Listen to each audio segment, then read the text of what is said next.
Hello. I'm now going to record Daf Kuf Tes Zayin. We're up to Kuf Tes Vav Amud Beis, 2 lines from the bottom. I just want to speak something out. I had asked a couple of days ago, Akasha, from my Chavrusa, that if Shabbos is Erev Yom Kippur, why shouldn't they blow? If to let people know that when Yom Kippur begins, the Isurim of Yom Kippur should begin. So, actually,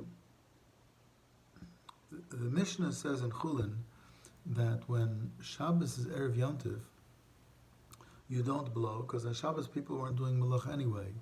Elamai, maybe we should blow to let people know that Matzah Shabbos you can do Eichel Nefesh. We don't blow in order to be Matir. Rashi and Taisvis both hold that if it wouldn't be Shabbos Erev Yontiv, on a regular Erev Yontiv you do blow. And every Erev Yontiv, just like Erev Shabbos, you blow to tell people to stop doing Malacha. So it's logical, I believe, that the same way that according to Rashi and Taisus you blow on Erev Yontiv, you'd also blow on Erev Yom Kippur. Why not? You're letting people know that the Yontiv is beginning and it's also B'Malacha.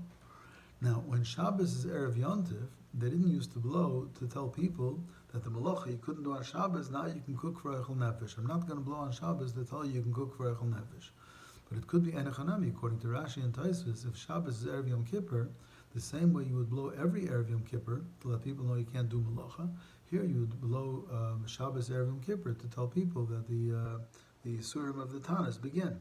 Because, according to Rashi and Taisvis, you blew every Erev Yom Tiv, and consequently also Erev Yom Kippur. And consequently, even when Shabbos is Erev Yom Kippur. On the other hand, the Rambam holds that when Shabbos was Erev Yom Tiv, the Mishnah Chulin said, you didn't blow. The Rambam says you never blew Erev Yontiv. So what's the chiddush that if Shabbos is Erev Yontiv you don't blow? The Rambam says you didn't blow Matzah Shabbos to tell people Shabbos is over. Usually on a Matzah Shabbos you blew to tell people they can go eat pizza. They can go to a pizza shop.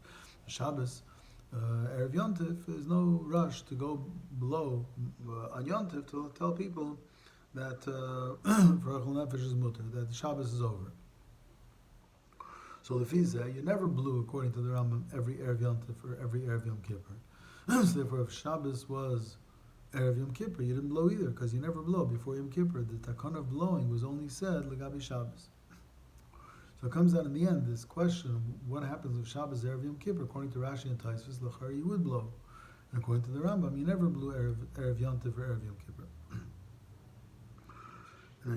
We're at the bottom of Kutes Vav Meralef Tan Rabbana. The Rabbana taught in the Braisa that Vahi ben Saya Or and Vayemer Moshe Parsha Zu Asala Kadosh Baruch Hu Simoniyas Milmala Umilmata. This parsha has an upside down nun, both the beginning and the end. Lomar to say Shein Zu Mekayma. This isn't really the place for Vahi ben Saya. Doesn't belong in Balaischa. Vahi ben Saya belongs in Parshas Bamidbar. After it says Shevet Machne Yehuda traveled, Machne Ruven traveled, then came the Leviim. So when the Levim traveled, it should say Vahi ben Sayorin. Rebbe says Loimin Hashem Muzeh. The reason why it has the upside down nuns is not because it's in the wrong place. Rather, Mebnei Sefer Choshevu B'fnei Atzmai, to tell you that this is a Choshev, a Sefer by itself, and therefore it's separated from the beginning of Bamidbar and the end of Bamidbar. Keman Azla, according to who is Hod Amar Rabbi Shmuel Bar Nachman Amar Rabbi Yonasan. There's a pasuk in Mishli that the Torah built its home, and Chatzva Amudei Shiva, the Torah is carved out 7 pillars. Elu Shiva Sifrei Torah. There are 7 Sifrei Torah. How 7 Sifrei Torah? Come on, Kerebi. Because Bereishis, Shmois, and Vayikra is 3. The beginning of Bamidbar is 4. Vahi ben Saya is 5. The end of Bamidbar is 6. And Dvarim is 7. Mantana de Paligalei de Rebbe. Who's the one who argues on Rebbe? Who says that the upside down nunin is because the parsha is Shalei B'Mkaima? It's Rabban Shimon ben Gamliel who, the Tanya linked in the Braisa, Rabban Shimon ben Gamliel Eimer, Asid the Parsha Zu Shetiyokar Mikan V'Tikosev B'Mkaima. One day when the Yitzhahara will be Nizbatel and all Chatam will be forgiven, Hashem will move Vahi ben Saya back to its regular place, because it really has nuns around it because it's in the wrong place. Reb Shimon even answers, V'loma Kosvakan, why was it written here in the wrong place? To separate between one Paranis and the other. So according to, again, according to Rebbe, the reason why there are nuns is because it deserves to be a parsha on its own. And according to Reb Shem Gamliel, it's because it really is in the wrong place. It should have been in Bamidbar. And the reason it was put here is to separate between the previous and the after Averis. Peroni Shniya Mai, what is the second Einish? What was the second punishment? People after traveling 3 days were complaining, how can we have to travel so much? And then we're traveling and we have nothing to eat and we're traveling. So HaKadosh Baruch Hu made a fire and there was a Taveira. They called the place Taveira. What's the Peronius Rishayna? What's the first punishment? Vayisu Mahar Hashem. And Omer of Chama B'Rav Chanina Shesaru Mi'achrei Hashem. They turned away from Hashem. Rav Chama B'Rav Chanina says they turned away from Hashem. Now, so Rashi holds that this is the parsha of the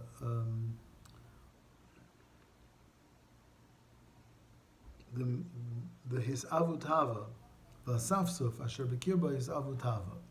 The only problem is that Safsuf Asher Bekirba Hisavu Tava was written after Vayibin Saya.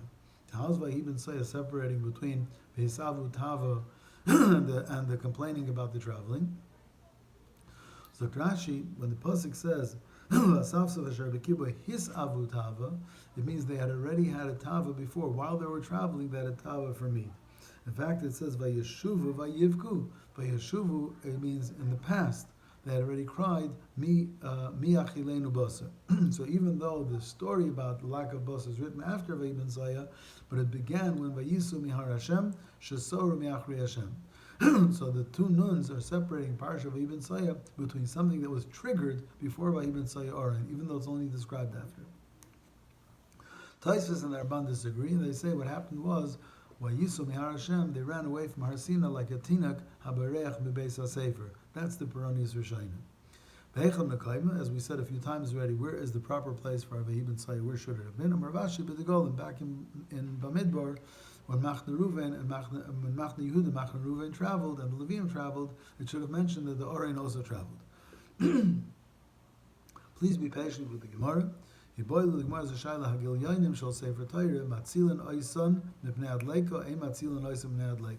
What about blank parchment of a Sefer Torah? Do you save it from a fire or not? The Gemara understood that blank meant whether we're talking about margins or whether we're talking about parchment that had been written on but the letters are gone. So the Gemara says, Toshma, I'll bring you a raya, a Sefer Torah Shabala, a Sefer Torah that's old and worn out. If you have 85 letters still around, Matzilin you save it from a fire. If you don't have 85 letters, ain't Matzilin. But if you would hold that you have to be matzil parchment, even blank parchment, as amai, even if you don't have 85 letters, you should save it because of the parchment. So the Gemara says, Bolashani. Here we're talking about the Sefer Torah was worn out.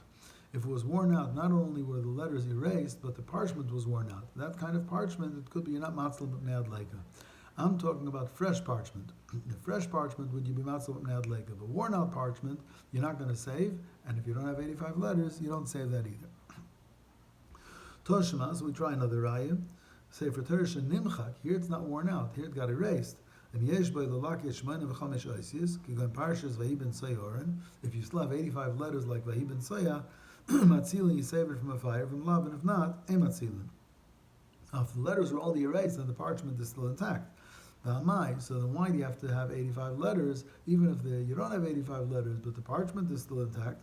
You should save it because of the parchment, if you hold that you have to save even blank parchment. So the Gemara explains, you should know, wherever you had parchment, that the parchment was written on, for sure, now that the letters are gone, for sure the parchment you don't have to save. Because a parchment that letters were written on, the chi kadosh agav ksavu de kadosh, is only kadosh because of its writing. And ozal ksav, ozal lo kedushase. If once the letters are erased, the kedusha of the parchment is also gone. Ki kami boili, we were wondering about the shalmala v'shalmata, shem parsha leparsha, shem bedaf ledaf, and shem betchilas hasefer b'seif hasefer. The margins that are above and below the writing, or between one parsha and the other, or between one yuri and the other, or beginning and the end of a sefer, those margins never had anything written on them. Maybe they have kedusha, even though they have no writing, and you would save them ibn adleika or not. The Gemara asks, but then in that case, why do you have to save it because of the margins? You have to save it because of the You should save it because of the Sefer. I'm sorry, I just made a mistake. So then why is it that you were always looking for 85 letters? Why is it we were always looking for 85 letters? Even if you don't have 85 letters, you should save it because of the margins. If you're telling me the margins are Kaddish, and the Gemara, the Giz Vishadi is speaking where the margins have been cut off. So therefore, if the margins are cut off and you now have a Sefer Torah without margins, should I save the Sefer Torah only if you have 85 letters? But the margins alone, I don't know if you need to save them. Toshima, the Gemara, I'll bring you another raya. Hagilyan shel mala v'shel mata, shem parsha leparsha, shem midaf ledaf, shem b'tchilas hasefer, shem seif hasefer. Margins on the top and the bottom of the writing, between one parsha and the other, between one yuri and the other, and the beginning and the end of a sefer, metamin esayadayim. So if it's metamin esayadayim, evidently it has kedusha. So you see that the margins have kedusha, therefore you should be masal b'nei adleika. And for the Gemara, Dilma Agav Sefer Torah Shani, that price could be talking when the margins are still attached to the writing. We're talking about if all you have left is cut off margins, would the cut off margins on their own be saved with Adleika? Toshim, I'll try to bring you another raya. Hagil Yoinim V'Sifrei Minim, blank parchment, and the Sforim written by heretics, Ein Matzila Nois Adleika, Elin Esrafim Gami, you let them burn, hey, Bazkor Yisayim, them and their shemus. Is my love, would you not say, we're talking about Gil Yoinim, the Sefer Torah, that the margins of the Sefer Torah, the blank parchment of a Sefer Torah, you're not matzal. So we're like Gil Yoinim, the Sifrei Minim. We're talking about the margins of the Sfarim written by these heretics. And if you don't save the margins of the Sfarim of the Sifrei Minim, Gil Yoinim, for sure you shouldn't save their margins. And for the Gemara, one last teretz, Hochi Kamar. Sifrei minim harein kigil yoinim. If you have blank parchment that was never used yet, sifrei minim are as valueless as plain blank parchment, and therefore you're not matzalim b'nei adleika. But I haven't resolved. If you had margins of a Sefer Torah that was written b'kashrus, and those margins were cut off, whether you would save just blank margins that had been part of a Sefer Torah now b'nei adleika without the other letters. And the Sefer Torah itself, you would only save it if you have 85 letters. Gufa, Hagil Yoinim v'Sifrei Minim ematzila noisam neadleika, blank parchment or Sifrei Minim, you don't save it from a fire. Rabbi Yosi says, B'chol koider sa'askar shebehen v'goinzan v'ashar sarfan. If you have Sforim written by heretics, by people that are Oivdei Avodah Zarah, during the week they cut out the Shemos, because the Shem Yudke Vavke should be given Geniza, and the rest of it you burn. Reb Tarfon disagrees strongly with Rabbi Yosi. He says, he says, I swear by the life of my children, if I get a Sefer Torah written by a min, by a heretic, I would burn it with the shemus.